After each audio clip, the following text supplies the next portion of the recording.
के उम्मीदवार के तौर पर बीजेपी या तो प्रोजेक्ट कर सकती है या फिर सरकार बनने पर उन्हें इतनी बड़ी जिम्मेदारी सौंपी जा सकती है। यतेंद्र हमारे संवाददाता ज्यादा जानकारी के साथ जुड़ गए। यतेंद्र, इस बात से तो कल से कोई इनकार नहीं कर रहा है, चाहे वो अमित शाह हो, चाहे वो खुद किरण बेदी हो, कि सीएम पद के उम्मीदवार वो हो सकती हैं, इनकार नहीं कर रहे हैं। ये कहा जा रहा है कि आगे आप अगले बड़ी खबरों का इंतजार कीजिए। ये पहले से ही साफ था कि हो सकता है किरण बेदी को ये बड़ी जिम्मेदारी सौंप दी जाए। आपके सूत्र यही बता रहे हैं?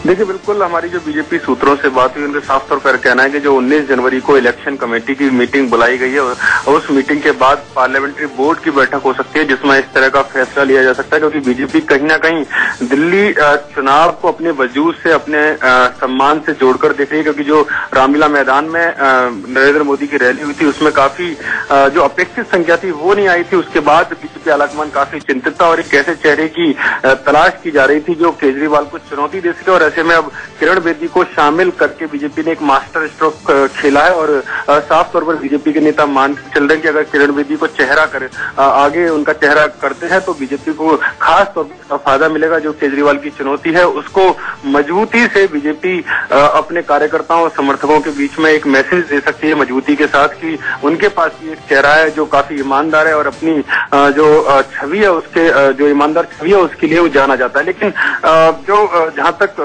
चुनाव लड़ने की बात पहले ही कल अमित शाह ने साफ कर दिया कि किरण बेदी चुनाव लड़ेंगी, तो उनके लिए एक सेफ सीट की भी तलाश की जा रही है जहां से वो चुनाव लड़ सके और पूरी दिल्ली में चुनाव प्रचार कर सकें। ग्रेटर कैलाश और मालवीय नगर 2 सीटें। लेकिन वहीं बीजेपी के कुछ नेता मानते हैं कि जिस तरह से किरण बेदी का काम करने का तरीका रहा है वो भविष्य में आगे चलकर के पार्टी के लिए मुसीबत न बन जाए। इसको देखते हुए केजरीवाल के सामने ही उनको लड़ाया जाए जिससे केजरीवाल भी फंस जाए और पूरी दिल्ली में ध्यान न देकर उन्हें अपनी सीट पर ध्यान देना पड़े। और अगर चाहे कुछ भी परिणाम हो उसका फायदा आखिरकार बीजेपी को ही मिलेगा। जी बिल्कुल। और इस बीच किरण बेदी के पति की फंस जाए और पूरी दिल्ली में ध्यान न देकर उन्हें अपनी सीट पर ध्यान देना पड़े। और अगर चाहे कुछ भी परिणाम हो उसका फायदा आखिरकार बीजेपी को ही मिलेगा। जी बिल्कुल। और इस बीच किरण बेदी के पति की क्या बयान है वो भी सामने आ रहा है, वो भी एक बार सुन लेते हैं।